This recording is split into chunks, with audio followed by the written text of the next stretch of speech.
नमां विष्णुपादाय कृष्णप्रेष्ठाय भूतले श्रीमते भक्तिवेदान्तस्वामीति नामिने।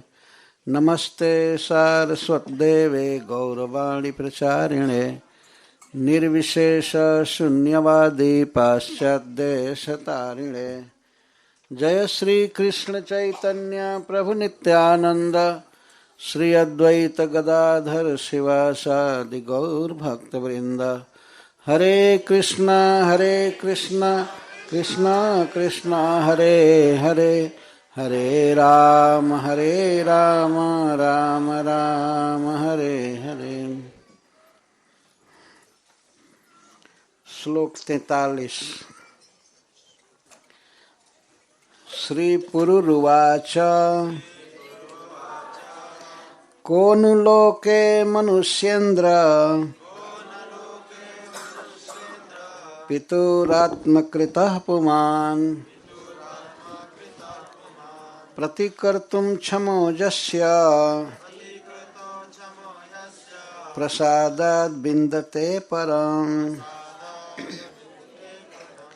उत्तमश्चिन्तितं कुर्यात् प्रोक्तकारी तु मध्यमः। अधमो अश्रद्धया कुर्यात् अकर्तोच्चरितं पितुः। श्री पुरुरुवाच।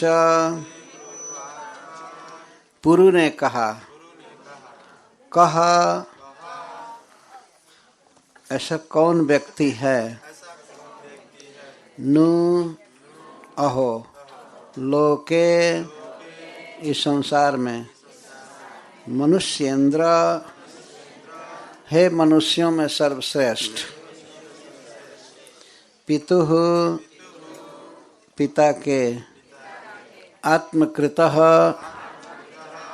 जिन्होंने शरीर दिया है उनका, पुमान पुरुष, प्रतिकर्तुं ऋण चुकाने में, क्षमः समर्थ हो सकता है, जस्य जिसके, पिता के, प्रसादात् प्रसन्नता से, विन्दते प्राप्त करता है, परम परमेश्वर को, भगवान श्री कृष्ण को।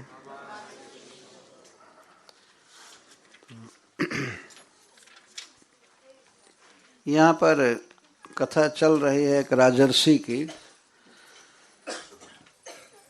और इसके पहले यहाँ पर भगवान की लीला गाई गई। मुझे बहुत अच्छा लगा, बहुत खुशी हो रही थी कि अपनी संस्कृति को इतने विघटन के बाद भी जहाँ तहाँ सूरीनाम कहाँ कहाँ रह कर के भी अभी बचाए हैं लोग। बहुत खुशी की बात। वास्तव में अपनी लोक भाषा में ही भारत का हृदय प्रकट होता है। ये विदेशी भाषाओं में कोई गीत ऐसा नहीं है भगवान के बारे में। जब प्रभुपाद जी प्रचार किए विदेश में तो उन्होंने गीत बंगला में ही रखा और संस्कृत में, हिंदी में। कोई गीत नहीं है, कोई कल्चर नहीं है इधर कि भगवान राम से कोई प्रेम करे, कृष्ण से करे, या भगवान शंकर के बारे में गावे।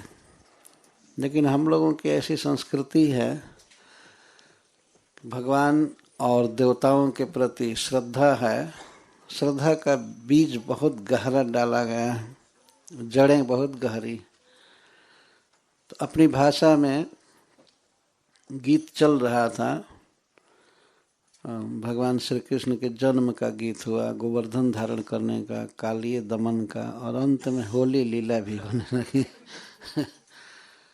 और अयोध्या में भी होली मची, ब्रज में होली मची। बहुत अच्छा लगा। और एक बात को कई बार गा रहे थे, इससे और आनंद आ रहा था।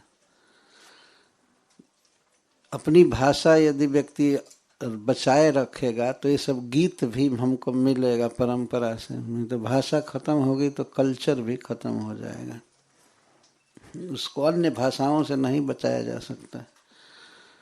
तो बहुत अच्छा लगा आप लोग इस तरह भगवान की लीला गा रहे हैं तन्मय होकर के। यही भक्ति है वास्तव में, भगवान का गुण गाना। तो यहाँ पर श्रीमद् भागवतम से राजर्षि जजाति का चरित्र कहा जा रहा है। हमारा प्राचीन अत्यंत गौरवमय रहा है, ओल्ड इज गोल्ड। आजकल व्यक्ति नई चीज सुनना चाहता है, जिसको न्यूज कहते हैं। न्यूज मतलब बहुवचन में नया नया नया नया, ये सब कचड़ा है न्यूज। वास्तव में पुराण सुनना चाहिए। पुराण का एक अर्थ होता है पुराना, और पुराण का अर्थ होता है वेदों के सुपलमेंटरी ग्रंथ, पूरा करने वाले वेदों को पुराण कहते हैं।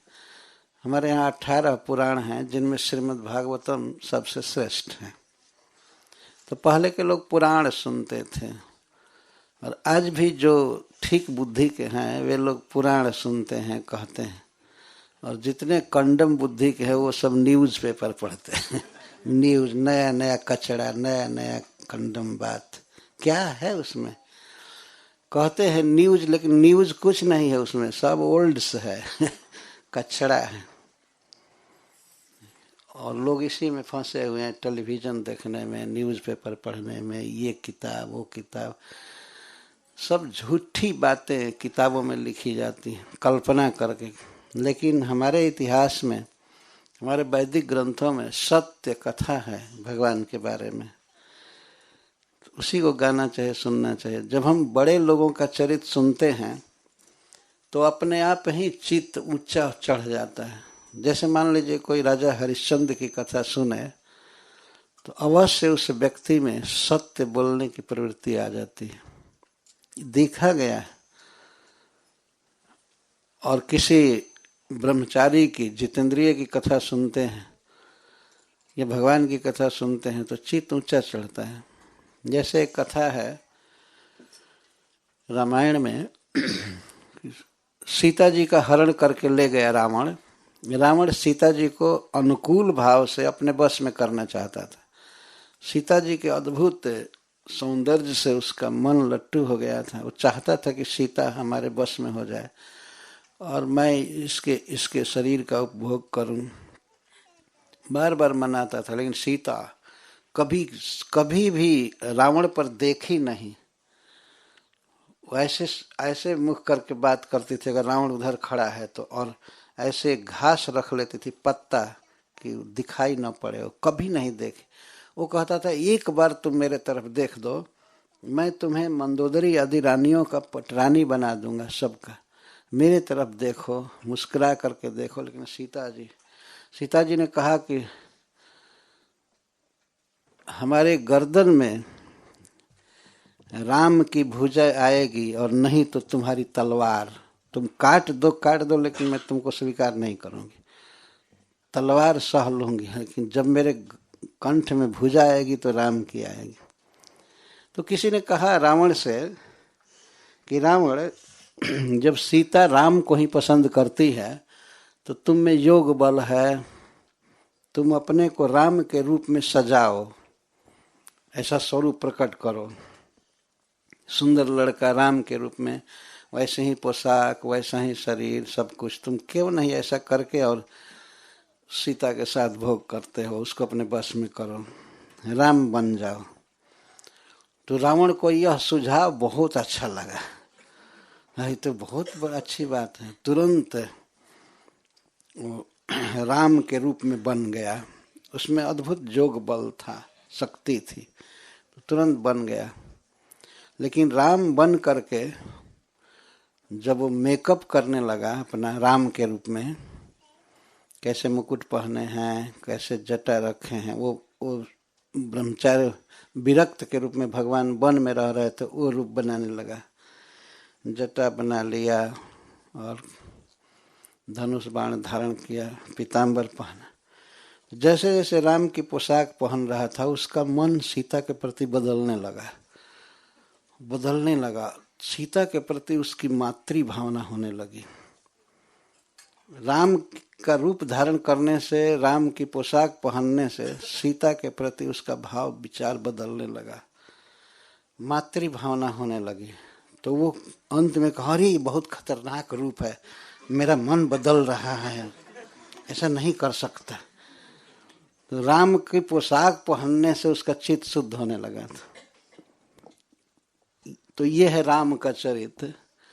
जब हम लोग पूर्व के राजाओं का, राजर्षियों का, ब्रह्मर्षियों का और भगवान के अवतारों का जब चरित्र सुनते हैं तो अपने आप चित्त ऊंचा हो जाता है।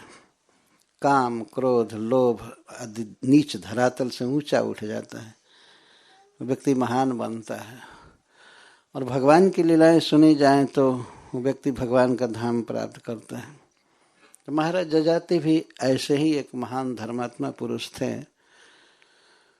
दैव जोग से अपने ससुर के द्वारा भी बूढ़े बना दिए गए। तो सुखदेव गोस्वामी कहते हैं कि जब जजाति महाराज अपनी पत्नी को मनाते मनाते ससुराल चले गए तो उनके ससुराल में ससुर जी रहते थे। ससुर के घर को ही तो ससुराल कहते हैं।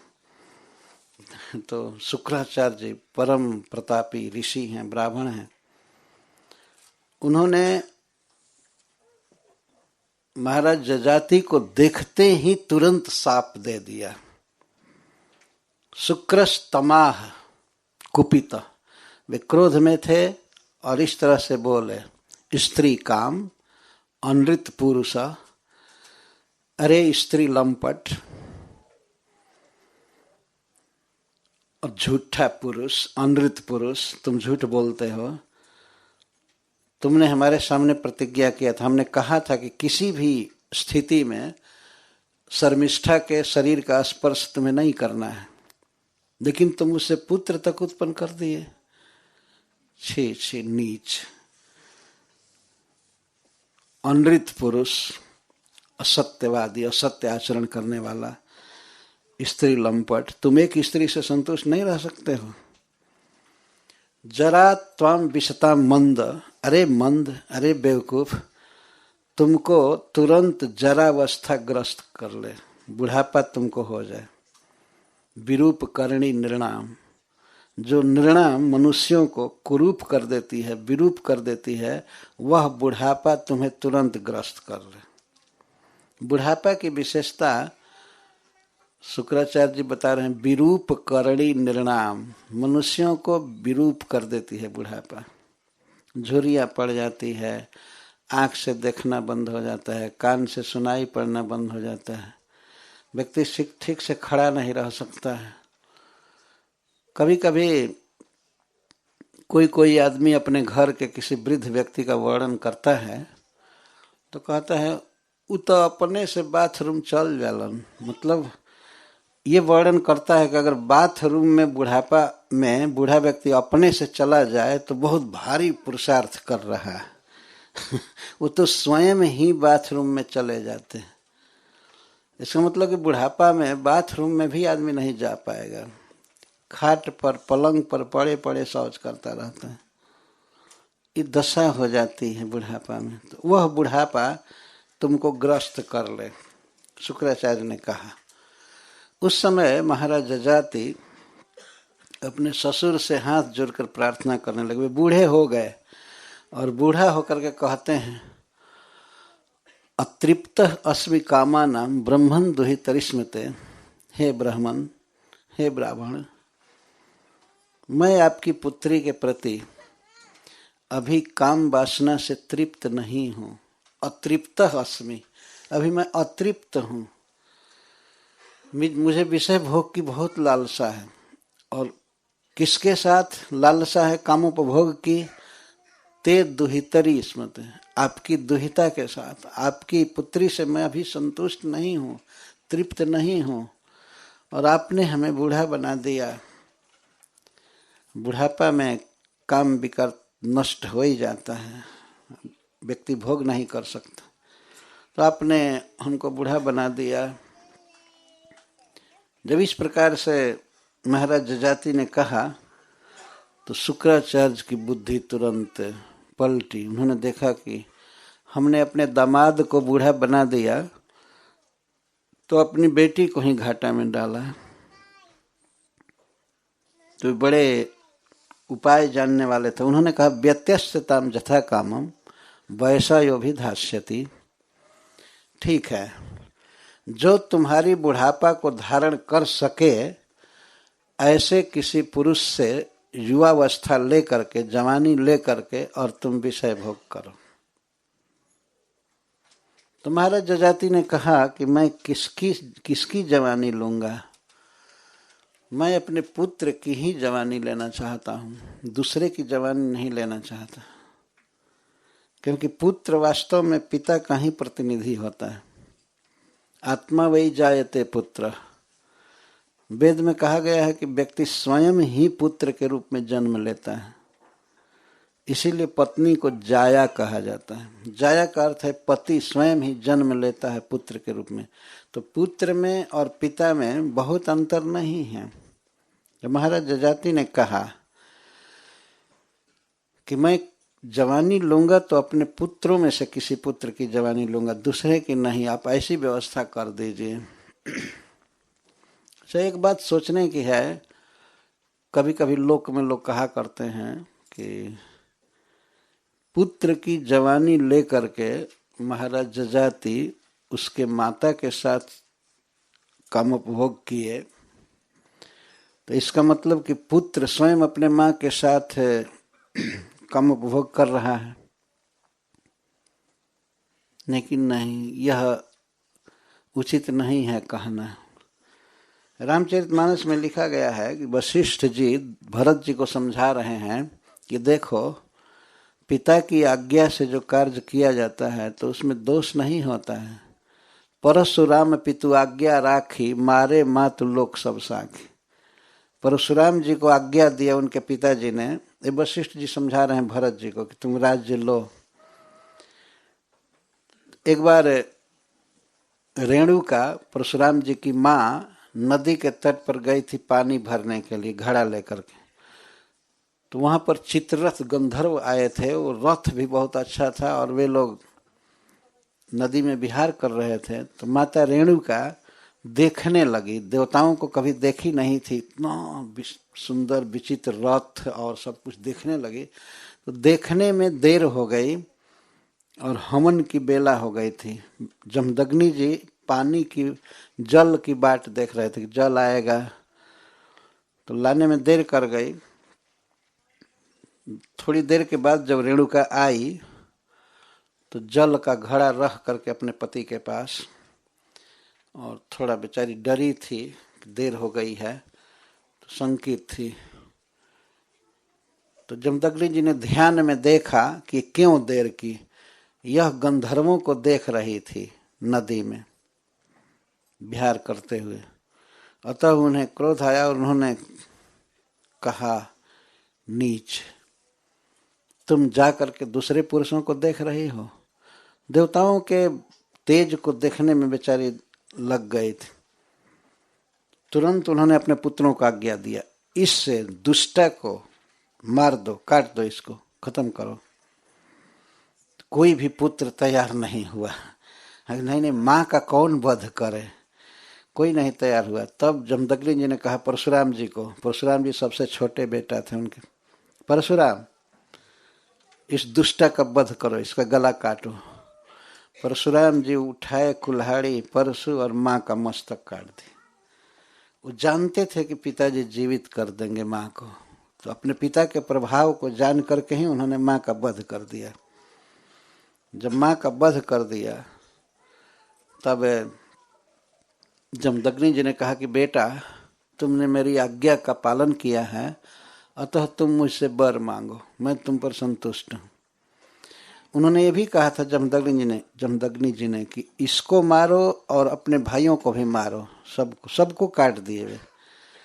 तो जब जमदग्नि जी वर देने के लिए तैयार हुए तो परशुराम जी ने मांगा कि पिताजी, मेरी माँ जीवित हो जाए और मैं इसको मारा हूँ, इसको जीवन में कभी याद न आवे, ये वर मांगा कि मेरे माँ को कभी याद न आवे कि मैं इसका वध किया था, और कटने का कोई निशान न रहे, सब कुछ ठीक हो जाए, ऐसा वर चाहता हूँ। और मेरे भाई भी सब जी जाएं, भी काटे गए थे, और किसी को कभी याद जीवन में न आवे कि परशुराम मारा था हमको वही परशुराम मारा था। तो वशिष्ठ जी समझाते हैं भरत जी को कि परशुराम पितु आज्ञा राखी, मारे मातु वेद सब लोक सब साखी, मारा था। और वो भी कहते तनय जजाति ही जौवन दयऊ, पितु आज्ञा अघ अजस न भयऊ। और पुरु ने, जजाति महाराज के छोटे बेटा ने अपने पिता को, जजाति को जौवन दयऊ, अपनी जवानी दे दिया, लेकिन उसको कोई न पाप लगा न अपजस हुआ। पितु आज्ञा अघ अजस न भयऊ, अघ भी नहीं लगा और अजस भी नहीं हुआ। कोई भी पुरु की निंदा नहीं करता है कि ये अपनी जवानी दिया अपने पिता को तो एक प्रकार से अपने माँ का भोग कर रहा है, ऐसा कोई नहीं कहता है। बल्कि कीर्ति बढ़ी और राज्य भी उन्हीं को मिला। तो इस प्रकार जब महाराज जजाति ने कहा कि हमको ऐसी व्यवस्था कर दीजिए, मैं अपने पुत्रों में से किसी से जवानी मांगना चाहता हूँ, तो उन्होंने कहा ठीक है, ठीक है। इति लब्ध व्यवस्थानम पुत्रम ज्येष्ठम अवोचत। महाराज जजाति ये व्यवस्था पा गए अपने ससुर के द्वारा, तो अपनी पत्नी के साथ लौटे, ससुराल से अपने गांव आए, अपनी युवती पत्नी के साथ स्वयं बूढ़ा होकर के। इधर से दोनों युवक गए थे और ससुराल से ये स्वागत हुआ। बिल्कुल 90 वर्ष के बूढ़ा होकर के, उस साल का 90 वर्ष कई 100 वर्ष माना जाता था। तो लौटे ससुराल से, तो सबसे पहले वे अपने जेठ पुत्र जदु से कहे, जदो तात प्रतीक्षेमाम जराम देहि निजम वयः। बेटा जदु, तुम मेरे ज्येष्ठ पुत्र हो।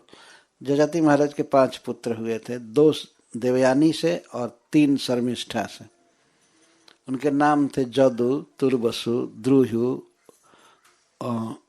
अनु और पुरु। जदु, तुर्वसु, द्रुहु, अनु और पुरु, ये 5 पुत्र।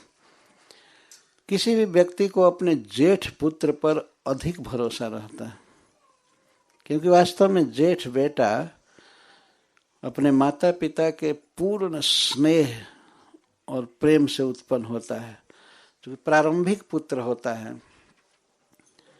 तो उसी के पर सारा सा भरोसा रहता है कि यह हमारा सहारा होगा, हमें जिलाएगा, खिलाएगा।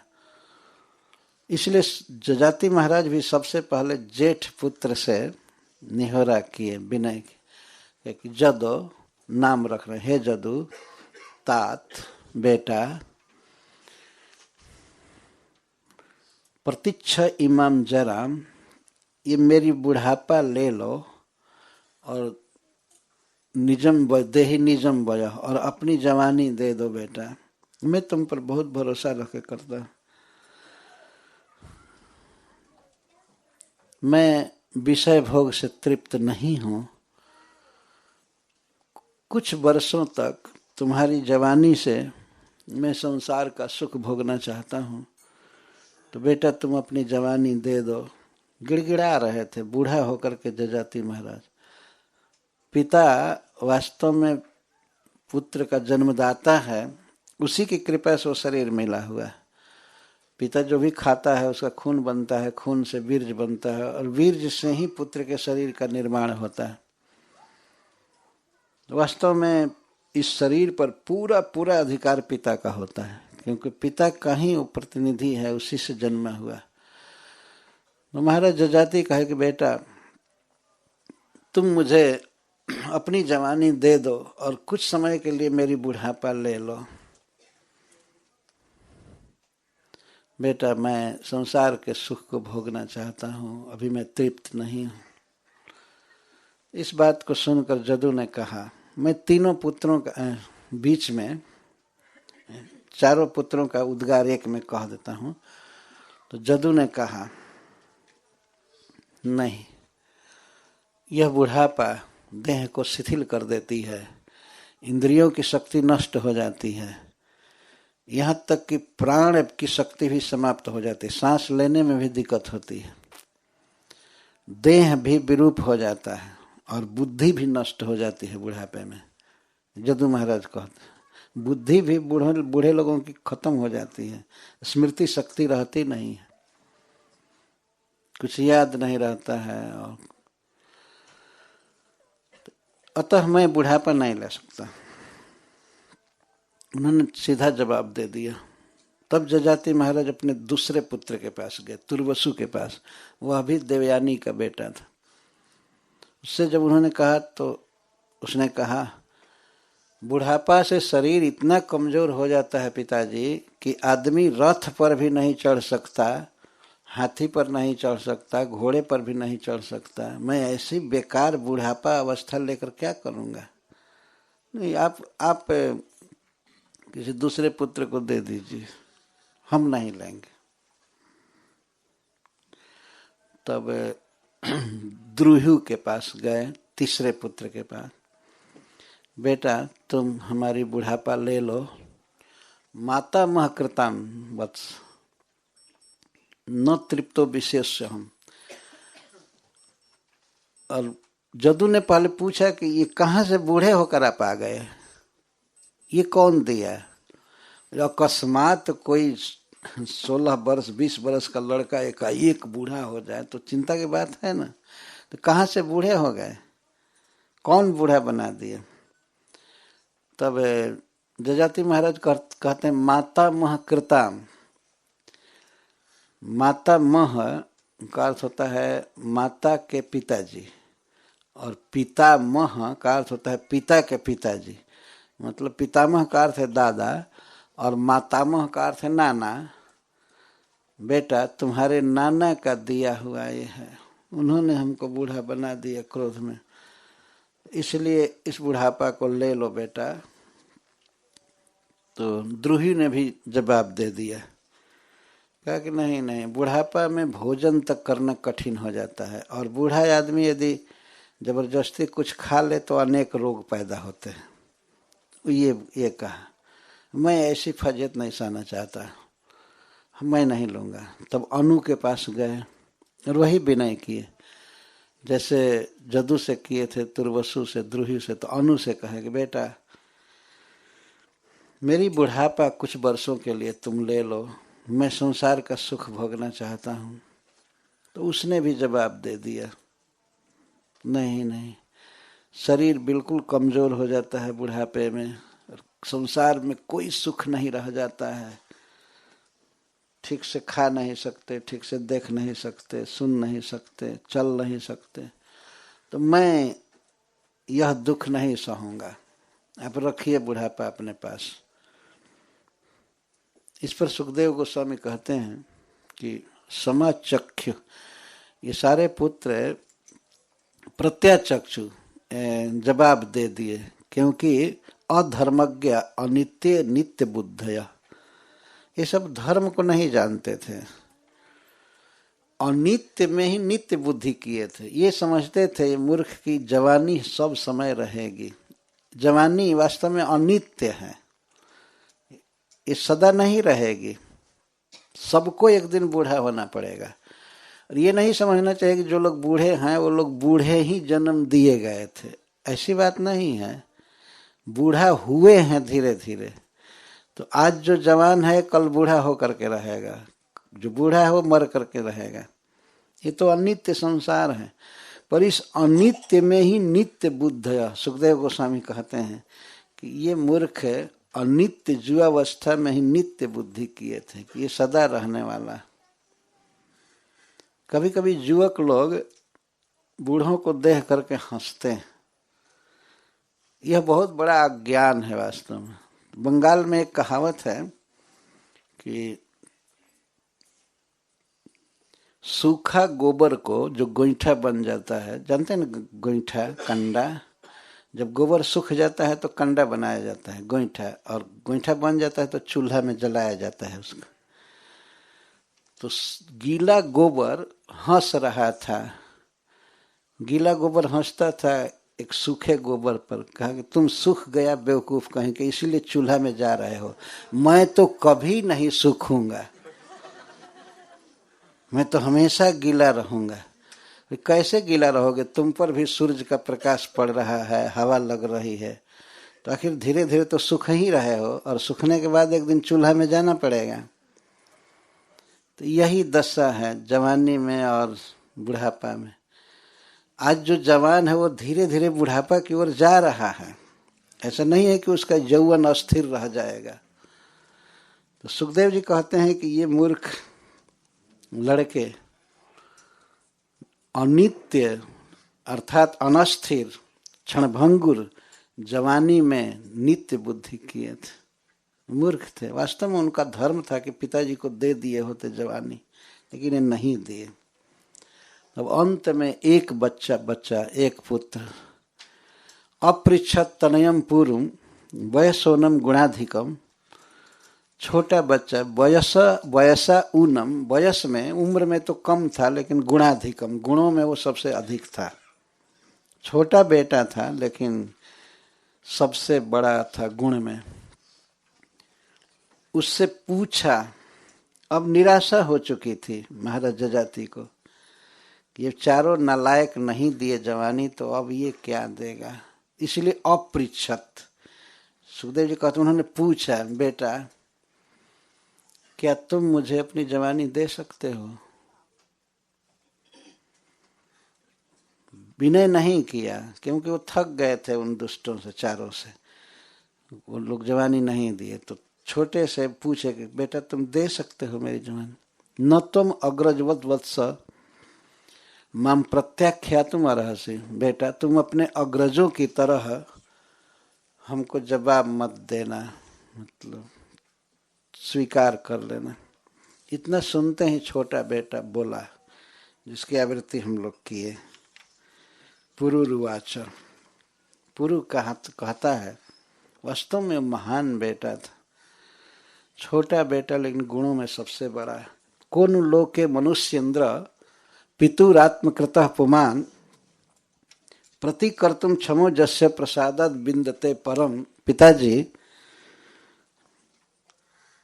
कौन ऐसा व्यक्ति है इस संसार में जो पिता के उपकार का बदला चुका सकता है? कोई ऐसा नहीं। यदि जीवन भर या देवताओं का उम्र पा करके भी कोई माता पिता की सेवा करे और सोचे कि इन्होंने जो उपकार किया है उस उपकार का बदला चुका दूं, ऋण से मुक्त हो जाऊं, तो ऋण से मुक्त नहीं हो सकता है सेवा करके भी। कौन ऐसा व्यक्ति है जो प्रतिकर्तुम क्षमा, प्रति उपकार करने में समर्थ है? कोई नहीं है। पिता क्या है? आत्मकृत, आत्मा का कभी कभी अर्थ देह होता है, देह कृत, यह देह किसने जन्माया है, किसका है? ये पिता का है। माता पिता के द्वारा ये शरीर बनता है, और किस तरह से माँ दूध पिलाती है बच्चे को, फिर मल मूत्र साफ करती है, बड़ा करती है, खिलाती है, पिलाती है, पढ़ाती है, लिखाती है, और पिताजी सब करते हैं। माँ को वे देते हैं पैसा, चाहे जो कुछ भी। तो पिताजी का जो उपकार है किसी पुत्र पर, वह पुत्र कुछ भी करके ऋण से मुक्त नहीं हो सकता। ये पुरु महाराज बोल रहे हैं, छोटा बेटा। पिताजी, मुझे इस बात का खेद है कि आपको हमसे कहना पड़ा, अतः मैं उत्तम श्रेणी का पुत्र नहीं रहा। ये कहते हैं कि 3 प्रकार के पुत्र होते हैं। पुत्रों के 4 डिवीजन में बांट रहे हैं। उत्तमस् चिंतितम कुर्यात, इसके बाद वाला श्लोक है, उत्तमः चिंतितम कुर्यात। उत्तम पुत्र वह है, फर्स्ट क्लास का बेटा वो है जो पिता के चिंतितम कुर्यात, पिता के चिंता को, चिंता माने विचार, उनके मन की बात जान करके पूरा कर दे। पिताजी क्या चाहते हैं इसको समझ जाए और बिना कहे ही पूरा कर दे। जैसे मान लीजिए पिताजी भोर में जगे तो कभी कभी ये समझ में आ जाता है ना कि अब उनको पानी चाहिए या दतवन चाहिए, ये 9 बज गया 10 बज गया तो भोजन चाहिए। क्या कहने की जरूरत है कि लाओ भोजन? तो फर्स्ट क्लास का बेटा वो है जो पिता के इच्छा को देखकर पूरा कर देता है। उत्तम चिंतितम कुर्यात, प्रोक्तकारी तो मध्यम, और मध्यम प्रउक्तकारी। मध्यम श्रेणी का बेटा वो है जो प्रउक्तकारी, पिता के वचन को पूरा कर, कहने पर तब पूरा करे। पिताजी कहें कि लाओ हमको फल लाओ या 1 लोटा पानी लाओ या ये करो वो करो, जब कहे पिता वचन बोल दे कि बेटा ये करो तो उसको कर दे, श्रद्धा से करे, लेकिन फिर भी कहने पर करे, सस्तु मध्यम, वो मिडिल क्लास का बेटा है। तो मध्यम और अश्रद्धया कुर्यात स अधम, अधमो अश्रद्धया कुर्यात। और 3rd क्लास का बेटा मतलब अधम वो है जो कहने पर करे लेकिन प्रेम से न करे, आज्ञा का पालन भार मान करके। एक बार हमने एक लड़के को कहते हुए सुना, अब तो का करी, बाप हवन कह दिलन तो करही के पड़ी। अब ये कौन कहना हुआ? ये सोच वो करना नहीं चाहता है, लेकिन अब बेइज्जती के डर से चाहे जैसे तैसे वो पूरा कर देता है, श्रद्धा से नहीं। यहाँ तक मैंने सुना कि लड़का कह रहा था कि ये बाप हैं, इनको ऐसे कहना ही नहीं चाहिए, इनको ऐसे नहीं बोलना चाहिए। अब तो क्या करें, बाप हैं इसीलिए इनकी आज्ञा का पालन कर देते। तो इस प्रकार से आज्ञा पालन करने वाला व्यक्ति जो बिना श्रद्धा के करे, उसको 3rd क्लास का बेटा माना गया। अधम, उत्तम, मध्यम और अधम।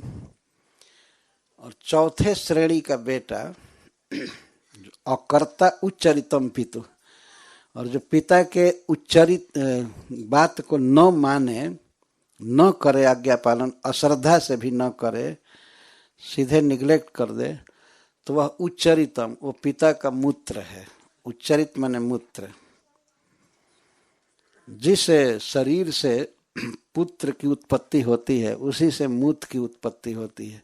तो जो बेटा पिताजी की आज्ञा नहीं मानता है वह यही माना जाएगा कि वो पिता का मूत्र है, वास्तव में पुत्र नहीं है। संस्कृत में पूत का अर्थ होता है दुख और त्र का अर्थ होता है त्राता। जो दुख से मुक्त करे, नरक से उबारे, उसको पुत्र कहा गया। पुत्र से, दुख से जो त्राण करता है वो है पुत्र। तो इस प्रकार पुरु महाराज अर्थात जजाति के छोटे बेटा इस प्रकार से पुत्रों का विभाग करके और अपने लिए अफसोस कर रहे हैं कि पिताजी मुझे बहुत खेद है कि मैं 1st क्लास का पुत्र नहीं बन पाया। आपको कहना पड़ा जवानी के लिए। उत्तम मैं तब होता जबकि आपके पास आ करके और बिना आपके मांगे ही मैं दे दिया होता जवानी। मैं मध्यम श्रेणी का हो गया, ये दुख की बात।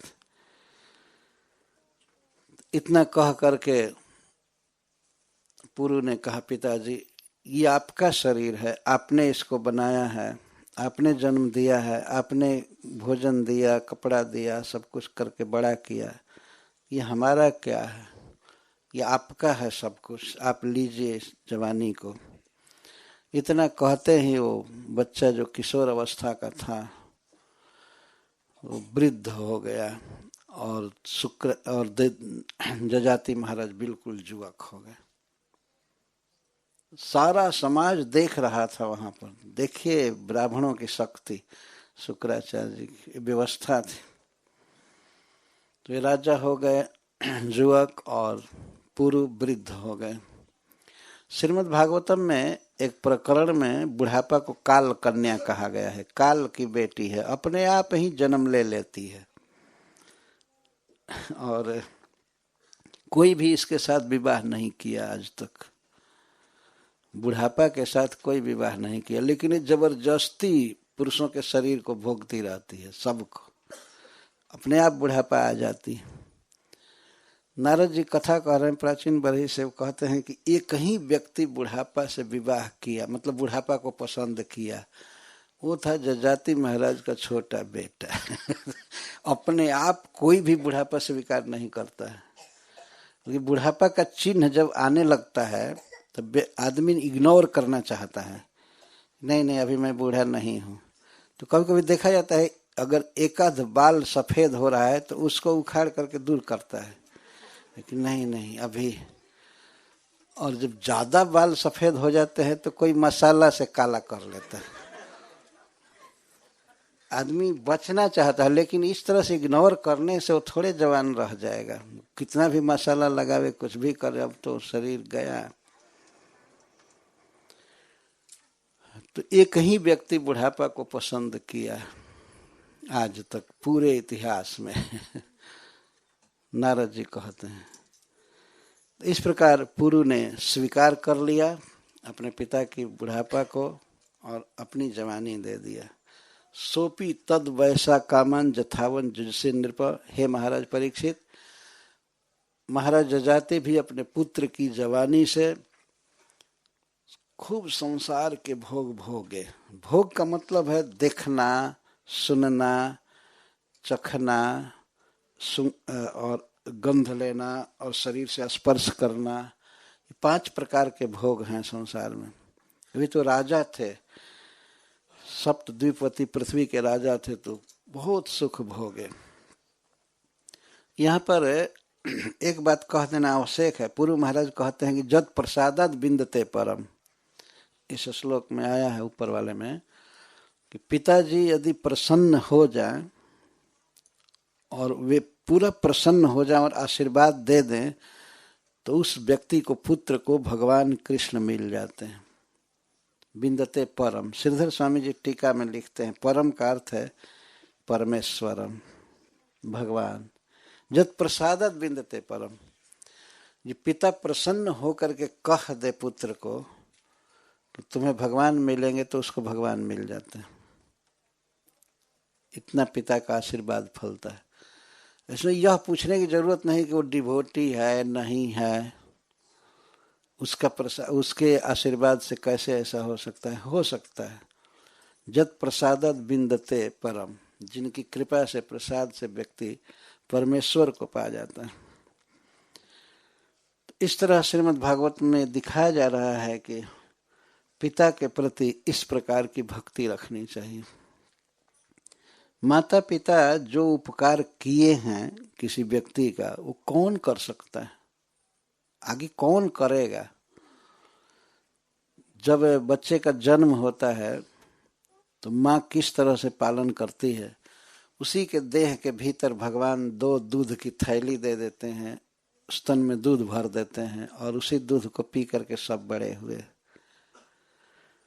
और मल मूत्र साफ करना, ऐसा भी हमने देखा है कि जब माता जी बच्चे को लेकर के सोई है और बच्चा यदि पेशाब कर देता है, जाड़े का दिन है, ठंडा हो जाता है बेड, लेकिन बच्चे को सूखे पर सुलाती है और स्वयं उस गीले वस्त्र पर वो सो जाती है। यदि गरीब माता पिता हैं, दवाई करने के लिए बच्चे के लिए पैसा नहीं है, तो अपने घर का सामान वे बंधक रख देते हैं या कर्जा लेते हैं बच्चे की सेवा के लिए। और प्रत्येक माँ चाहती है, पिता चाहते हैं कि हमारा बेटा विकास करे, अच्छा हो, धनी बने, विद्वान बने, यशस्वी बने, और सारी शक्ति लगा देते हैं उसके विकास के लिए। तो पूर्व महाराज ठीक कह रहे हैं, कौन ऐसा है जो पिता के ऋण से मुक्त हो सकता है। हमारे वैदिक ग्रंथों में अनेक पितृभक्त लोगों का वर्णन है, जैसे भगवान श्री राम। भगवान श्री राम अपने भाइयों में जेठ भाई थे, उसके बाद थे भरत, लक्ष्मण और शत्रुघ्न। राज्य के अधिकारी थे वे, अयोध्या के पूरा युवराज पद पर थे, राज्य देना था। गुरु वशिष्ठ जी से महाराज दशरथ ने जाकर पूछा कि राम राजा बनने लायक हो गए हैं, अगर आपका आशीर्वाद हो तो हम उनको कल राज तिलक देंगे, नहीं राज तिलक देना चाहते हैं।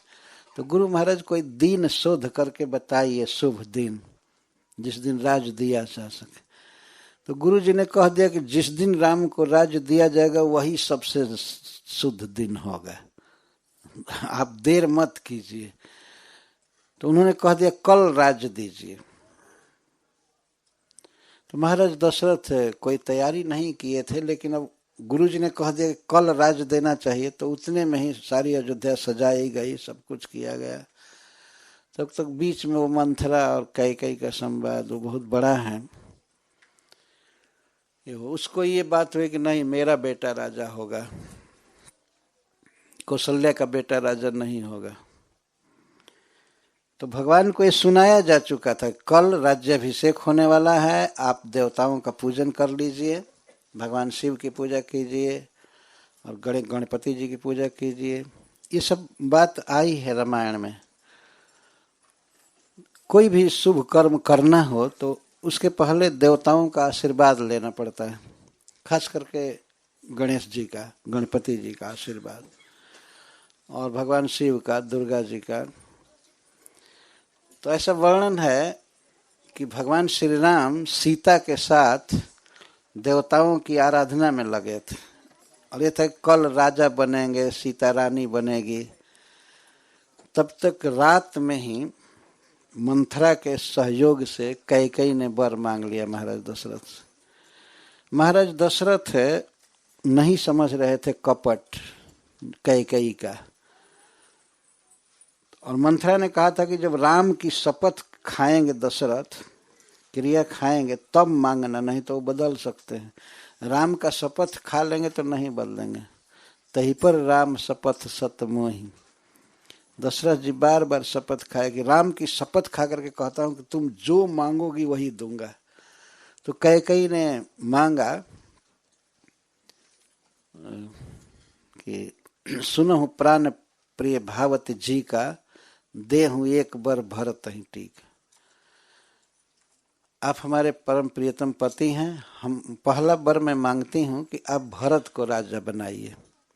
तो राजा दशरथ बहुत खुश हुए, कोई बात नहीं, भरत राजा होंगे, राम को राज्य का भूख नहीं है, वो राजा नहीं बनना चाहते, ठीक है। लेकिन दूसरा वर जो उसने मांगा बहुत घातक, मांगो दूसर वर करजोरी, पूर्वहु नाथ मनोरथ मोरी, तापस वेश विशेष उदासी, 14 वर्ष राम वनवासी। तपस्वी का वेश बना करके और कंद मूल फल खा करके मुनि के वेश में जटा आदि बना करके राम 14 साल के लिए अयोध्या से बाहर वन में रहे, ये वर मांगती। इतना सुनते ही राजा दशरथ गिर पड़े पलंग से। लेकिन इसके पहले उन्होंने कहा था कि रघुकुल रीति सदा चली आई, प्राण जाई वर वचन न जाई। रघुकुल की रीति है, प्राण भले चल जाए वचन नहीं जाता है, तुम जो मांगोगे वो मैं दूंगा। तो उसने मांगा कि राम को वनवास दीजिए। और राजा दशरथ किसी भी स्थिति में राम से बिछुड़ नहीं सकते थे। रामायण में लिखा गया है कि राम जी जब वन में चले गए तो 4 दिन में ही राजा दशरथ शरीर छोड़ दिए, इतना राम से प्रेम था। लेकिन अब पत्नी को वर दिए थे तो वर की पूर्ति कैसे करें। राम को वन में भेजना भी उनके लिए असंभव था और अपना वचन पूरा करना भी अत्यंत कठिन था। तो राजा दशरथ बेहोश हो गए। बहुत लंबी कथा है, उसमें लगे भगवान शिव से मनाने मन ही मन कि हे भगवान शिव, राम को ऐसी बुद्धि दीजिए कि मेरी आज्ञा की अवहेलना करके और वे अयोध्या में रह जाएं, वन में न जाएं, उनको ऐसी बुद्धि दीजिए। लेकिन किसी ने जाकर के कहा, रात को राजा दशरथ जगे नहीं भोर में, तो किसी ने जाकर राम से कहा, सुमंत से कहा कि जगाओ सुमंत जी को। कैकेयी ने आज्ञा दिया जाकर राम को उपस्थित करो। तो भगवान राम आए सुमंत जी के साथ। उस दिन राजा दशरथ बेहोश थे, मूर्छित थे, इसलिए सवेरे नहीं जगे, बहुत दिन चढ़ गया, लगभग दिन नहीं चढ़ा था, लगभग भोर हो गया था। तो ये आए भगवान राम कोप भवन में। राजाओं के यहाँ पहले एक ऐसा कमरा बनाया जाता था जिसमें राज परिवार के किसी को कोई कंप्लेन हो, दुख हो, तो वहाँ वो जाता था और राजा 24 घंटे में एक बार वहाँ टाइम से जाते थे उसका दुख सुनने के लिए। तो उस दिन खुशखबरी देने के लिए वे कैकेयी के घर गए शाम के समय। तो वहाँ मंथरा खड़ी थी। ने पूछा कि रानी कहाँ है? तो मंथरा कहती पता नहीं, कोप भवन में चली गई है। उसको तो सब पता था, उसी के प्लान से कैकेयी कोप भवन गई थी। तो राजा दशरथ वहाँ गए, देखे मोटा कपड़ा पहन ली है, जमीन पर सोई है, गहना उतार करके फेंक दी है, कई प्रकार से उसको मनाने लगे। तो इस प्रकार से शाम के समय वे गए थे और उसको उन्होंने वर देने को कहा। पहले समझे नहीं कि राम को वनवास मांगेगी, नहीं तो कभी नहीं कहे होते। और इतना डांटती है कि तुम किस मुख से बोला कि रघुकुल के लोग झूठे नहीं बोलते हैं। हमको बहुत प्रपंच अच्छा नहीं लगता है। सुनो, होत प्रात मुनिवेश धरी, जौन राम बन जाहि, मोर मरण राउर अजस नृप समुझिए मन माय। सुन, अगर सवेरे होते होते तपस्वी का वेश बना करके राम वन में नहीं गए तो मैं तो सुसाइड करूंगी, मैं आत्महत्या करूंगी। मोर मरण और राउर अजस, और तुम्हारी अपकीर्ति दुनिया में छपेगी सब जगह, सब लोग गाएंगे कि राजा दशरथ झूठा व्यक्ति है, अपने पत्नी की बात को पूरा नहीं किया, शपथ करके भी, वादा करके भी। तो मोर मरण राउर अजस, मैं तो मरूंगी, चाहे जैसे मरे, कहीं से विष मंगाकर मर जाए, चाहे किरासन तेल में मर जाए, जैसे भी, या बिजली का करंट छूकर मर जाए, मैं तो मरूंगी, जीवित नहीं रह सकती हूँ। और तुम्हारी अपकीर्ति होगी कि पत्नी मर गई लेकिन इसने अपना वचन पूरा नहीं किया।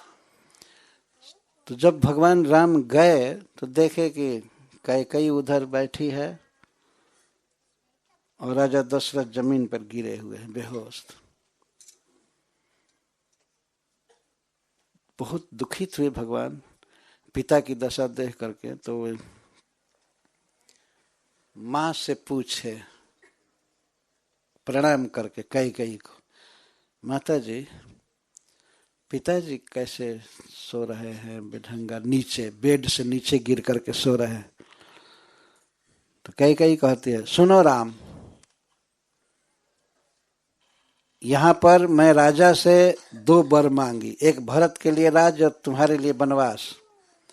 अगर तुम पिता के भक्त हो तो अपने पिता का क्लेश दूर करो, वे संकोच से तुमको नहीं कहेंगे बन जाने के लिए।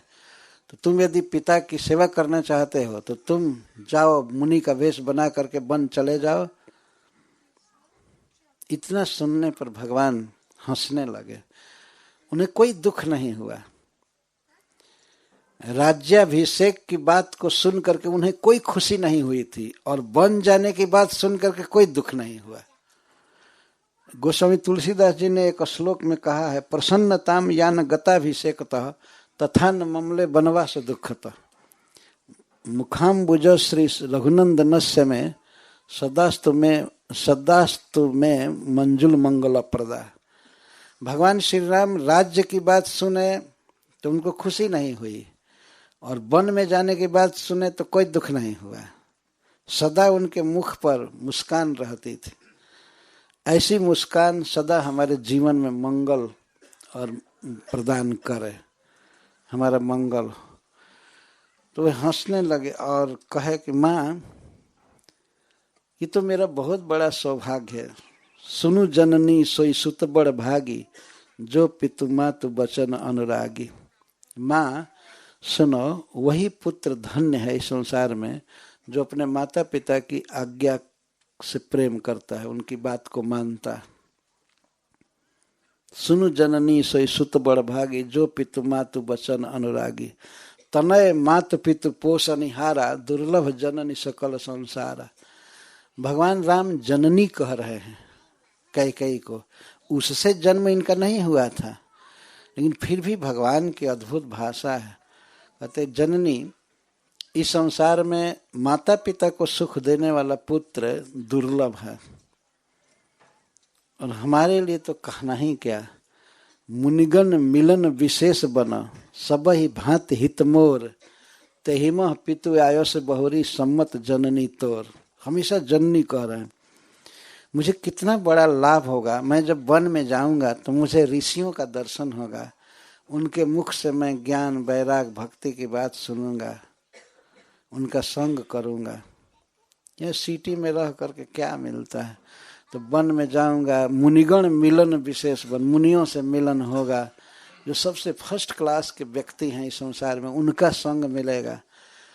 और एक तो पिताजी की आज्ञा है और उस पर भी तुम्हारी सम्मति है, माता पिता दोनों कह रहे हैं। तो इस जौन जाऊं बन ऐसे हूँ काजा, प्रथम गणीय महिमूढ़ समाजा। यदि इस समय मैं वन में नहीं जाऊंगा तो मूर्खों का जब लिस्ट बनाया जाएगा तो उसमें पहला नंबर मेरा होगा, अगर नहीं जाता हूं तो। मैं अवश्य जाऊंगा। तो वे गए और पिताजी को समझाने लगे, पिताजी आप इतनी बात के लिए क्यों दुख कर रहे हैं। पिताजी तो बेहोश थे, उसका कह नहीं पाए। भगवान राम कहे कि मैं अभी जा रहा हूँ माता जी से आज्ञा लेकर के, और आपका चरण कमल का दर्शन करके मैं तुरंत निकल जाऊंगा, आप चिंता मत कीजिए। वो दशरथ जी को बोलने का मौका नहीं दिए। तो भगवान राम फिर गए कौशल्या जी के पास, अपनी माँ के पास। तो देखते ही कही, बेटा आज तुम्हारा राज्याभिषेक होने वाला है। ये भोर के समय की बात, सवेरा हो गया था। तुम्हारा राज्याभिषेक होने वाला है, तुम अभी नहाए नहीं, तुम जल्दी नहा लो और कुछ खा लो मीठा, आज तुम्हारा राज्याभिषेक होने वाला है। अयोध्या के सब लोग जिस दिन की बाट जोह रहे थे वो दिन आ गया बेटा। तो भगवान अब माँ को क्या कहें, तो कहते हैं माँ मेरा राज्याभिषेक हो रहा है, पिता दिन मोहि कानन राजू, जहाँ सब भांति मोर सब काजू। पिताजी हमको वन का राजा बनाए हैं। वन विभाग भी बड़ा विभाग है, ज्यादा क्षेत्र तो वन ही है। तो भगवान कहते हैं पिताजी ने मुझे जंगल का राज दिया है। पिता दिन मोहि कानन राजू, जहाँ सब भांति मोर सब काम काजू। तो माँ तुम खुशी मन से हमको आज्ञा दो जिसे जंगल में जाते समय कोई कष्ट न हो, मंगलमय यात्रा हो वन में। जनी स्नेह बस डर पसी मोरे, और जनी स्नेह बस डर पसी मोरे, और सब विधि मंगल आशीष तोरे। मेरा सब तरह से मंगल होगा माँ, और तुम्हारे आशीर्वाद से मैं जंगल में भी खूब आनंद से रहूँगा। मुझे जंगल का राज दिया गया है, मुझे विदा करो। और बस कितना दिन रहना है, बरस 4-10 विपिन बसे, करिपित वचन प्रमाण, आई पाई पुनि देखी हाँ, मनजन करसी मलान। बस 4 और 10 भगवान ऐसे बोल रहे, बरस 4-10, 4 और 10 बरस वन में रहना है। 4-10 बरस में 14 वर्ष वन में रहना है। बरस 4-10 विपिन बसी, करिपित वचन प्रमाण, अपने पिता के वचन को पूरा करके, और आई पाए पुनि देखी हूँ, फिर आकर के माँ तुम्हारे चरणों का दर्शन करूँगा। तुम अपने मन को दुखी मत करो, हमें आज्ञा दो, मैं वन में जा रहा हूँ। जब सारी बातें सुनी अन्य स्त्रियों के मुख से कौशल्या की, कैकेयी ने ऐसा वर मांगा है, तब वो नहीं रोकी, कही कि ठीक है बेटा जाओ तुम वन में। तो भगवान चले गए। और भगवान को मनाने के लिए बाद में भरत जी गए कि आप लौट आइए। उन्होंने कहा कि ये तो कैकेयी ने वर मांगा है ना, पिताजी ने तो आपको वन में आने के लिए कहा नहीं है। तो भगवान राम कहते हैं कि भरत, धर्म का पालन अब्याज करना चाहिए। ब्याज का अर्थ है कपट, कपट करके धर्म का पालन नहीं करना चाहिए। ठीक है, माता कैकेयी ने वर मांगा, लेकिन उसे पूरा करने का वचन तो पिताजी ने दिया था ना। तो पिताजी का ये धर्म है कि वो मुझे वन में भेजें, क्योंकि उन्होंने कहा था कैकेयी से, माँ से, यदि मैं नहीं वन में जाता हूँ तो मैं अपने पिता को अधोगति में डालूंगा, उनका यश भी बिगड़ेगा और इसके साथ ही साथ उनकी दुर्गति भी होगी, परलोक में नरक में गिरना पड़ेगा। तो मैं अपने पिता के धर्म को बचाने के लिए, उनकी सत्यवादिता को जगत में ख्यापित करने के लिए मैं निश्चित जाऊंगा वन में, और मुझे वन में कोई कष्ट नहीं है। वहाँ पर भगवान राम एक बात बोलते हैं कि भरत, कोई भी व्यक्ति पुत्र इसीलिए उत्पन्न करता है कि एक दिन बेटा काम आएगा संकट के समय में, और पिता से कोई भूल चूक हो गई है तो पुत्र उसको सुधार देता है, पिता के लिए श्राद्ध करता है, शुभ कर्म करता है, देवताओं की पूजा करता है। तो पिता दुर्गति में भी पड़ा होता है तो वहाँ से स्वर्ग जाता है, चाहे अच्छा जन्म मिलता है। ये सब शास्त्र में लिखा गया है। यहाँ पर पुत्र अगर पिता का श्राद्ध करता है और श्राद्ध में वह जल देता है पिता को, तो जल ही परलोक में मधु बनकर मिलता है, अनेक फर्नीचर बनकर, कपड़ा बनकर, भोजन की सामग्री बनकर के मिलता है। देखने में लगता है कि केवल जल है, लेकिन वो जल कई गुना भोग की सामग्री बन करके मिलता है। जैसे ही संसार में कोई व्यक्ति यदि आपको एक हेवी चेक दे तो कोई कहे तो कागज लेकर क्या करोगे, तो रुपया है नहीं लेकिन उस चेक को लेकर के जाएगा कहीं तो उसे बहुत चीज मिल सकता है, अगर बड़ा चेक है तो अपने पूर्वज को जो शरीर छोड़ चुका है, विशेष करके माता पिता और भी, तो उनको यदि जल दिया जाता है श्रद्धा से तो वो जल उनको दूध बनकर, दही बन करके और अनेक प्रकार के घर, भवन, फर्नीचर आदि बन करके मिलता है। ये शास्त्र कहता है। इसीलिए हमारे हिंदू समाज में श्राद्ध करने की परंपरा है। अगर किसी कारण से व्यक्ति से श्राद्ध नहीं हो पाता है किसी खास तीर्थ में, तो घर पर भी करता है, और नहीं तो वो भागवत पढ़े, भगवान का नाम ले, पूजन करे देवताओं का, यह भी एक श्राद्ध ही है। वैसे पिता का उद्धार हो जाता है। तो भगवान राम स्वयं कहते हैं, मैं पढ़ा हूँ वाल्मीकि रामायण में, भगवान कहते हैं भरत जैसे कि देखो भरत, पिता बहुत आशा रख करके पुत्र उत्पन्न करता है कि पिता के काम आएगा वो। तो पिता ये सोचता है कि बेटा गया जी जाएगा और श्राद्ध करेगा, ये भगवान का वचन है कि पुत्र गया जी जाएगा, हमारा श्राद्ध करेगा, तो मैं दुर्गति में पड़ा हूँ, दुर्गति से पार हो जाऊंगा, मैं स्वर्ग जाऊंगा।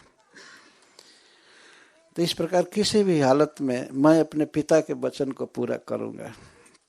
मैं जानता हूं कि हमारे स्नेह के कारण, हमारे प्रेम में हमारे पिताजी सक्षम नहीं है वचन पूरा करने में।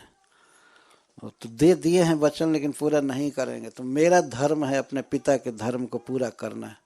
मैं अपने पिता के वचन को पूरा करूंगा निश्चित। इस प्रकार भगवान राम अपने पिता के वचन से वनवासी तपस्वी का वेश धारण किए। जो अयोध्या के राजभवन में सुंदर पलंग पर सोते थे, वे जमीन पर 14 बरस सोए, पत्थर पर सोए, और स्लीपिंग बैग भी नहीं था उनके पास। पत्थर पर, जमीन पर और कुश बिछा करके सोते थे।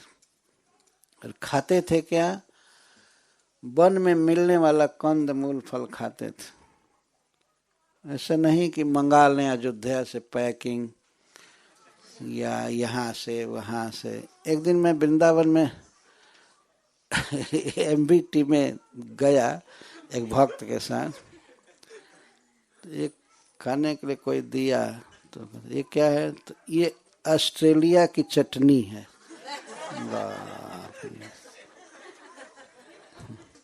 तो ये है, वो है, इधर का जीभ चटोरा, इधर का खाओ, इधर का खाओ, कंजड़ सब चीज खाओ। भगवान राम मुनि का वेश धारण किए। भेष भी क्या था? जटा, कभी कंघी नहीं किए 14 साल तक। कपड़ा अयोध्या से जो ले गए थे वही कपड़ा था। यद्यपि भगवान की ऐसी शक्ति थी कि वो कपड़ा कभी पुराना नहीं हुआ वो पीला कपड़ा रहता था अच्छा, लेकिन कभी कभी वे वन के वस्त्र, जैसे बलकल वस्त्र, केला का पत्ता पहन लेना, वृक्ष की छाल पहन लेना, जटा धारण करना। भगवान तो परम सुंदर हैं, लेकिन इस तरह से नियम का पालन किए अपने पिता के धर्म की रक्षा के लिए। केवल यही कहते थे कि मुझे पिताजी के धर्म को पूरा करना है, मैं उनका पुत्र हूँ। तो इस तरह वैकुंठ बिहारी भगवान यहाँ आकर के जमीन पर सोए। उनके बनाए हुए जीव मनुष्य कितना गद्दा पर सोते हैं, लेकिन स्वयं भगवान जमीन पर सोते थे और खान पान उनका कंद मूल फल इस तरह से करते थे। एक दिन की बात थी, जिस दिन भगवान पहुंचे तमसा नदी के तीर, गंगा नदी के तट पर अयोध्या से, तो वहां पर उनके एक मित्र रहते थे, निषाद राज। निषाद राज से जब भेंट हुई तो निषाद राज रोने लगे। वे श्री राम को अपना मित्र मानते थे। तो वो कहने लगे कि कोई बात नहीं, आपको राजधानी से, अयोध्या से निकाल दिया गया, आप हमारी राजधानी में रहिए। वो भी राजा थे निषादों के। तो आप चलिए, यहाँ आराम से रहिए। तो भगवान कहते हैं कि मित्र, तुम्हारा प्रेम अपने जगह पर ठीक है, लेकिन हमारे पिताजी ने हमें 14 वर्ष के लिए वनवासी वेश, वनवासी आहार करने के लिए कहा, और वनवासी व्रत, मुनियों का व्रत। तो मैं 14 साल तक किसी गांव में नहीं जा सकता। यहाँ तक कि भगवान श्री राम जब वन में जा रहे थे, राम सीता लक्ष्मण के साथ, तो रास्ते में अगर कोई गांव पड़ता था तो गांव में नहीं घुसते थे, उसके किनारे से होकर जाते थे चाहे, और उसको दाहिने छोड़ करके जाते थे, क्योंकि गांव में अनेक देवताओं के मंदिर होते हैं, तो देवता को अपने दाहिने छोड़कर जाना चाहिए। यदि पैदल जा रहे हैं तो अब तो कार से जाने के बाद तो अपना रूट होता है और इधर देवता लोग हैं भी कहाँ ज़्यादा। लेकिन भारतवर्ष में गांवों में भगवान शिव, दुर्गा जी, भगवान विष्णु, श्री राम जी सब रहते हैं। तो जाते समय ध्यान रखा जाता है, पथि देव हेलनम, देवता को प्रणाम न करना और उनको अपने दाहिने न करना, ये अपराध हो जाता है रास्ते में। तो भगवान श्री राम गांव को अपने दाहिने छोड़कर जाते थे, गांव में प्रवेश नहीं किए। जब कैकेयी ने ये वर मांगा था कि 14 वर्ष राम वनवासी, तो राम वनवास ही किए, ग्रामवास या शहरवास नहीं किए, वनवास किए। इस तरह से भगवान ने अपने पिता के वचन को पूरा किया। और महाभारत में हम लोग पढ़ते हैं भीष्म पितामह के बारे में। भीष्म पितामह शांतनु के पुत्र थे, और शांतनु को पुत्र प्राप्त हुआ था गंगा जी से। शायद आप लोग ये सब बातें सुने होंगे या देखे होंगे। गंगा जी से भीष्म पैदा हुए, उनका नाम था देवव्रत। एक ही पुत्र थे भीष्म पितामह। तो एक दिन महाराज शांतनु जमुना जी के तट पर गए, गंगा जी के तट पर गए और घूम रहे थे। तो उन्होंने देखा एक अद्भुत सुंदरी कन्या, जो वास्तव में एक वसु की कन्या थी, उसका नाम था बासवी, परंतु उसका पालन पोषण एक निषाद ने किया था, एक मल्लाह ने किया था, उसके साथ रह रही थी। और तो महाराज शांतनु बहुत दूर जंगल में थे, तो बहुत सुंदर गंध आ रही थी, कमल की गंध, पद्म गंध। तो उस गंध के सहारे जब गए तो उन्होंने देखा कि अद्भुत सुंदरी कन्या है। तो उसे देख करके उनके मन में उससे विवाह करने की इच्छा हुई। तो अपने मन के भाव को जब उन्होंने व्यक्त किया निषाद से, तो निषाद कहा कि आपसे बढ़ करके मेरी कन्या के लिए वर कौन हो सकता है। भारत का सम्राट है, पुरु वंश में जन्म लिया, आप जैसा धनुर्धर, आप जैसा पराक्रमी विद्वान कोई भी नहीं है, तो मैं निश्चित आपसे विवाह करूंगा। मेरी कन्या के योग्य वर आप ही हैं, परंतु मैं आपसे एक शर्त रख रहा। तो उन्होंने कहा क्या शर्त? तो वो कहता निषाद पहले आप ये वचन दीजिए कि हम पूरा करेंगे शर्त को, तब मैं आपसे कहूँगा। तो महाराज शांतनु ने कहा कि पूरा न करना या करना ये बाद में हम विचार करेंगे, पहले शर्त तो बताओ। तो कहे नहीं, आप कहिए पूरा करेंगे। तो शांतनु महाराज ने कहा कि नहीं, ऐसे नहीं कह सकता, पता नहीं पूरा करने योग्य है या नहीं है, फिर भी तुम कहो। तो उसने कहा कि आपको एक पुत्र है देवदत्त, देवव्रत, आपका वो जेठ पुत्र है, वह राज्य का अधिकारी होगा, लेकिन हमारा शर्त यह है कि हम आपसे तब विवाह कराएंगे अपनी कन्या का जब हमारी कन्या का बेटा आपके बाद राजा होगा। ये शर्त रख दिया। तो महाराज शांतनु वचन तो नहीं दिए, इस बात को स्वीकार नहीं किए, चले गए अपने राजधानी में। वहाँ वे बहुत उदास रहने लगे, खिन्न रहने लगे। दिन पर दिन उनका शरीर पीला पड़ गया, दुबले हो गए। एक दिन देवव्रत ने पूछवाया उनके सारथी से कि सारथी जी, आप जरा पिताजी से पूछिए क्या उनको रोग है, क्या चिंता है, हमेशा एकांत में रहते हैं, शरीर निस्तेज हो गया है, कोई बात नहीं करते हैं, खाते भी ठीक से नहीं हैं, उनको क्या दुख है। तो जब सारथी जा करके उनसे बात किया तो वे नहीं बताए। अंत में स्वयं देवव्रत गए, बाद में उनका नाम भीष्म पितामह पड़ा। तो गए और अपने पिताजी को प्रणाम करके कहे कि पिताजी आपको क्या दुख है। देखिए पुत्र का धर्म है कि पिता को चिंता में देख करके वो पूछे कि क्या हम करें, आपको किस बात का दुख है। तो वे तो नहीं बोले, लेकिन दूसरे ने बताया कि ऐसी बात है कि वे बासवी से, सत्यवती से ये विवाह करना चाहते हैं, लेकिन उसके पोषक पिता जो एडॉप्ट कहते हैं ना, जो जिसने एडॉप्ट किया है कन्या को, वो तो वास्तव में अप्सरा की लड़की थी, लेकिन मछली के गर्भ से जन्म ली थी। पहले उसमें मछली की दुर्गंध आती थी, लेकिन पराशर जी ने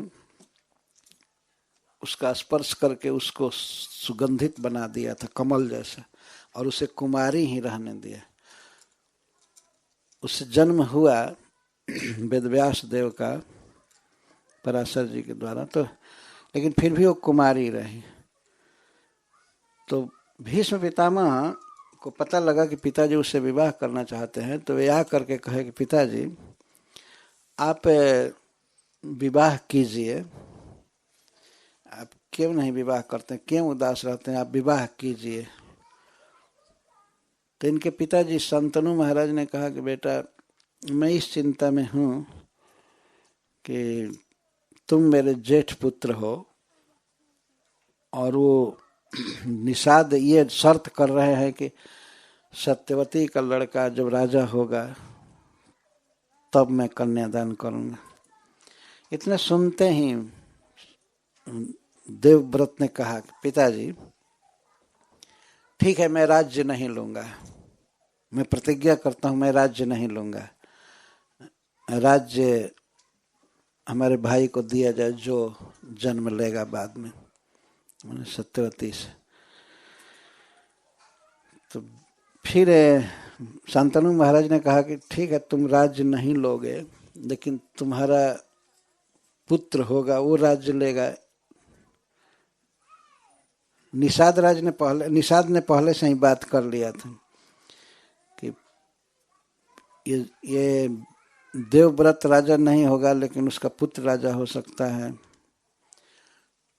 तब भीष्म पितामह जब इस बात को सुने तो उन्होंने कहा कि मैं आजीवन अखंड व्रत का पालन करूंगा, मैं विवाह नहीं करूंगा। एक राजकुमार हो करके भी और इस तरह से स्त्री सुख की उपेक्षा कर देना, मैं विवाह नहीं करूंगा, मैं राज्य नहीं लूंगा।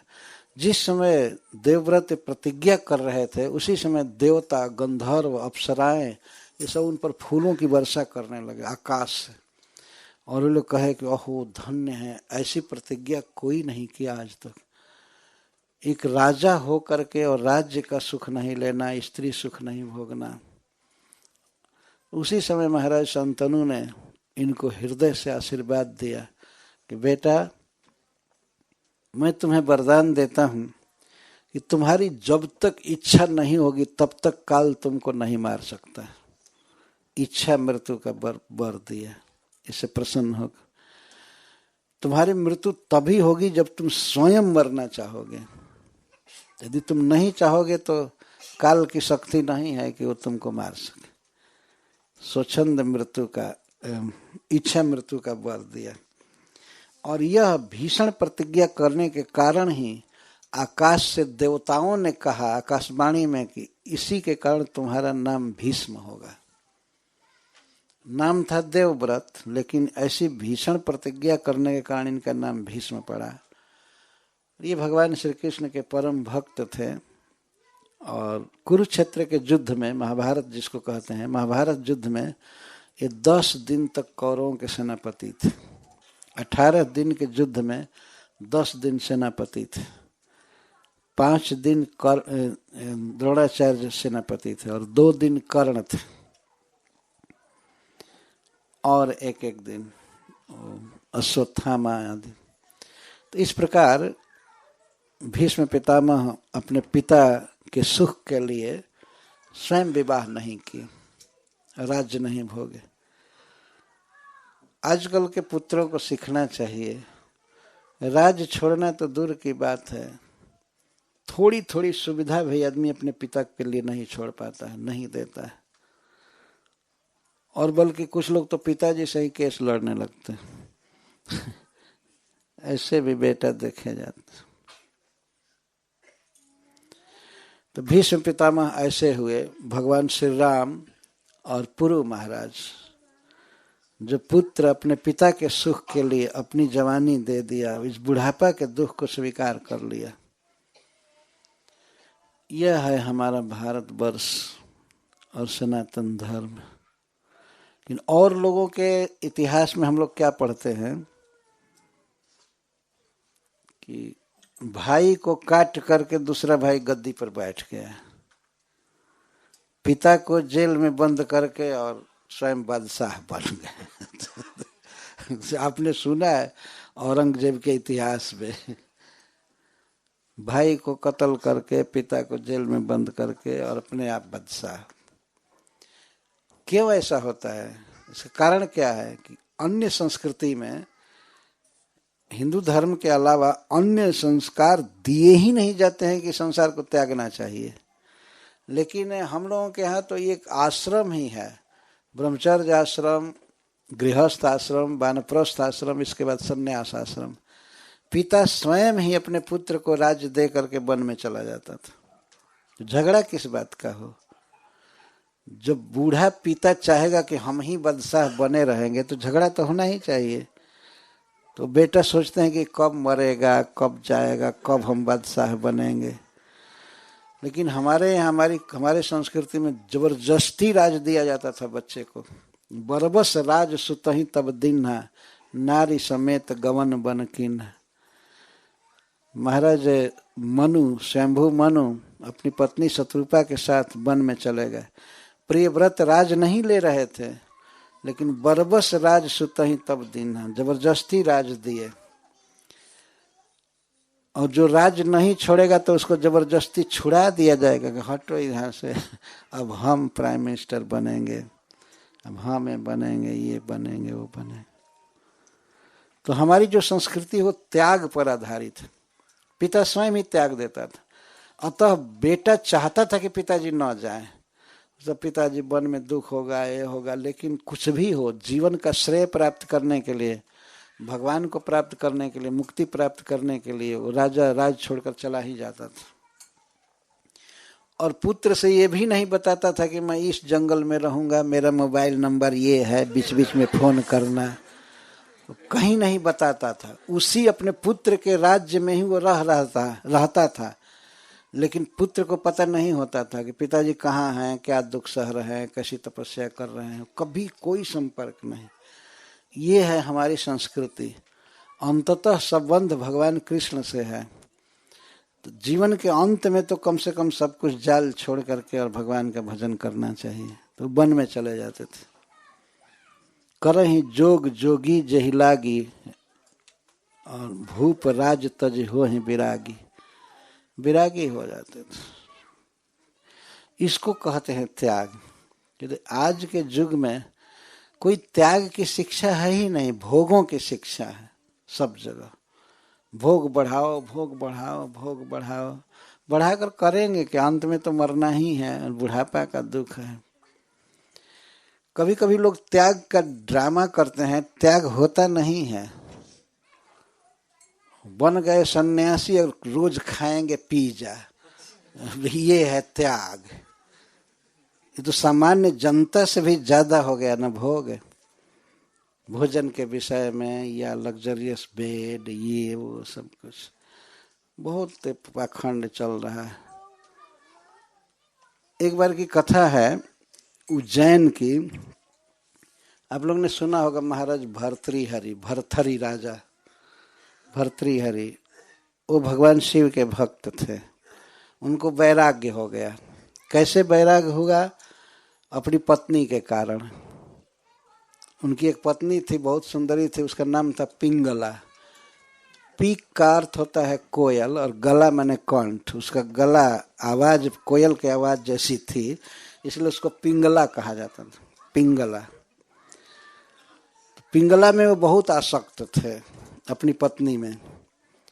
एक बार एक योगी आया उनके राजा के यहाँ, सिद्ध योगी, और वे राजा को आशीर्वाद दिए और राजा को एक फल दिए खाने के लिए।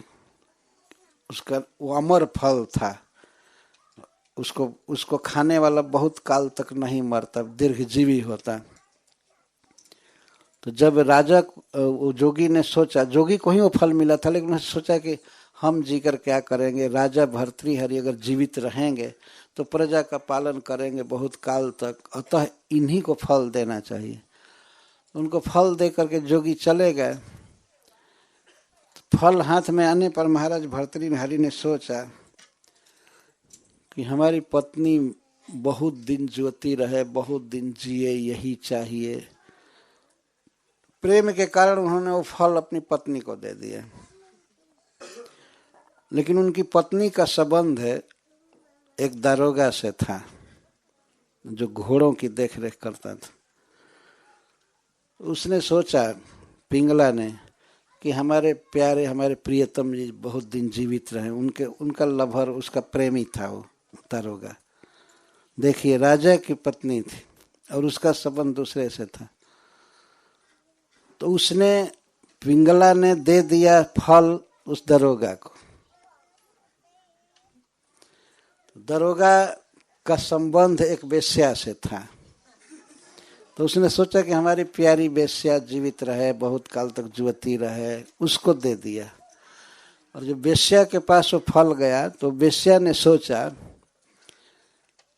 मेरा तो जीवन दुष्कर्म में बीत रहा है, मैं क्या जी कर करूंगी। इस देश के राजा परम कृपामय हैं, प्रजा का पालन करेंगे, बहुत दिन तक जीवित रहे, इसलिए वो फल ले जा करके राजा को दे दिया, भर्तृहरि को। भर्तृहरि देखे, समझ गए कि वही फल है, तो वैसे से पूछे फल प्राप्ति का कारण, कहाँ से फल मिला।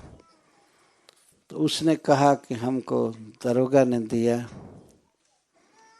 वेश्या ने कहा कि हमको दारोगा ने दिया। दारोगा से पूछा गया, फल किसने तुमको दिया? तो पिंगला ने दिया। तो पिंगला को यही खुद दिए थे। अब तो वो फल लिए और उन्होंने एक कविता रचा, वो इस प्रकार के, जाम चिंतयामि सततम वैसा विरक्ता साप्यन्य वीक्षति जन्म स जनोप्य अन्य शक्त। मैं जिसका रात दिन चिंतन करता हूँ, जिससे प्रेम करता हूँ, जाम चिंतयामि सततम वैसा विरक्ता, वो मुझसे विरक्त है। मैं जिससे प्रेम करता हूँ वो मुझसे प्रेम नहीं कर रही है, वो विरक्त है मुझसे। सा अपि अन्य आसक्त, वो अन्य में आसक्त है। जिससे मैं प्रेम करता हूँ वो हमसे प्रेम नहीं कर रहे, उधर देख रही है। और वह व्यक्ति भी उससे प्रेम नहीं करता है, वो अन्य में आसक्त हो, वेश्या में आसक्त है। अस्मत् कृते परितुष्यति काचिदन्या, और वो स्त्री जो मेरे लिए संतुष्ट हो रही, मुझको चाहती है, मेरी महिमा जान रही है,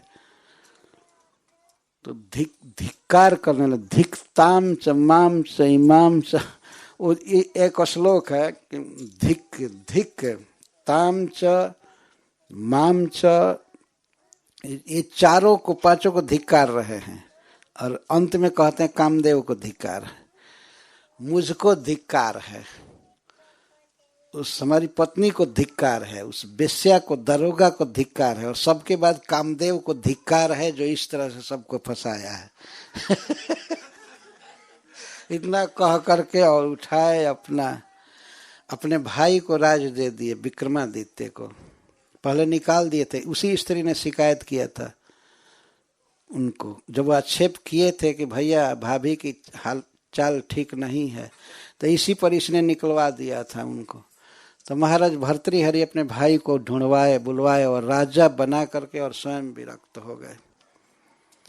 तो विरक्त हो गए, वो मैं कथा सुना रहा हूँ। तो उसी समय जब वे विरक्त हुए, साधु बन गए, तो गोपी चंद एक राजा थे, वो भी विरक्त हो गए, वैष्णव थे। तो महाराज भर्तृहरि गए, वे पहचानते नहीं थे गोपीचंद को, गोपीचंद उनको भी नहीं पहचानते थे, दोनों का भेष अब राजा का था नहीं।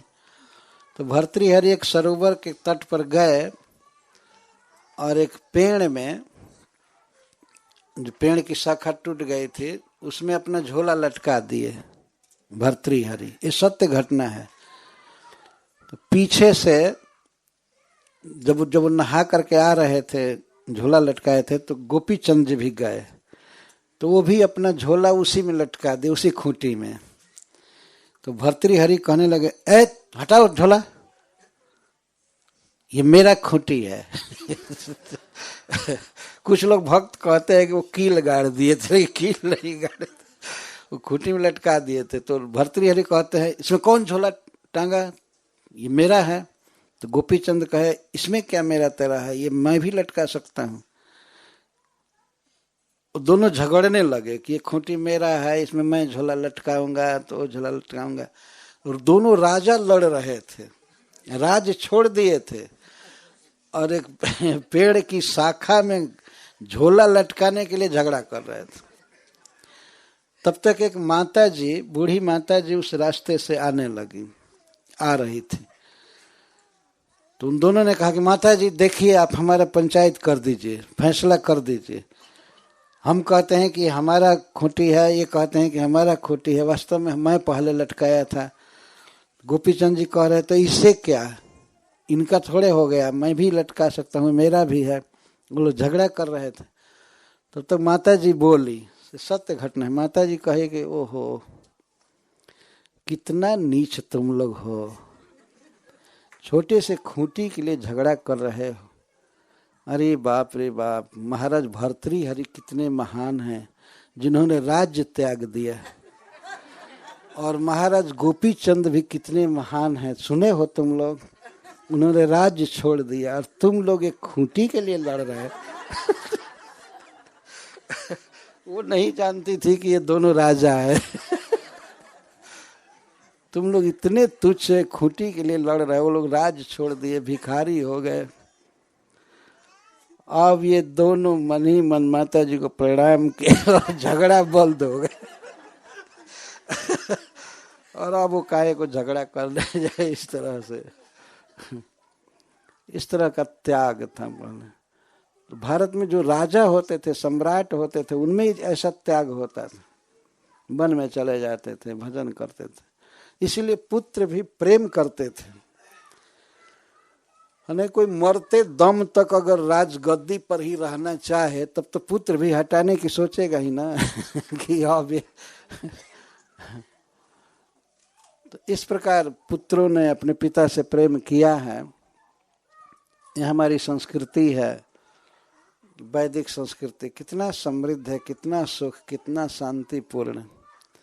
पत्नी से संबंध है तो उसका निर्वाह करना, पिता से संबंध है, माता से संबंध है, भाई से संबंध है। अयोध्या का राज्य भरत और राम के बीच फुटबॉल की तरह मारा जा रहा था, गेंदा की तरह। वो कहते थे नहीं आप जेठ हैं, भरत जी कहते थे आप जेठ है इसलिए आप राज आपका है, और भगवान कहते थे कि नहीं पिता ने तुमको दिया है इसलिए राज तुम्हारा है, हमारा नहीं। वो मना रहे थे आप राजा बनिए, आप राजा बनिए, ये बनिए। भगवान का नहीं नहीं तुम राजा, राज्य नहीं लिए। इस प्रकार का त्याग होता था। इसलिए परिवार में, समाज में सब जगह सुख शांति रहती थी और प्रेम बना रहता था। महाराज पुरु का यह नाम अजर अमर रहेगा। इतिहास में स्वर्णाक्षरों में लिखा गया है कि पुत्र ने अपने पिता के सुख के लिए जवानी दे दिया। कितने दिनों के लिए? 1000 वर्ष के लिए। उनके जवानी को लेकर जजाति महाराज संसार का सुख भोगते रहे, लेकिन फिर भी उन्हें उनकी तृष्णा शांत नहीं हुई।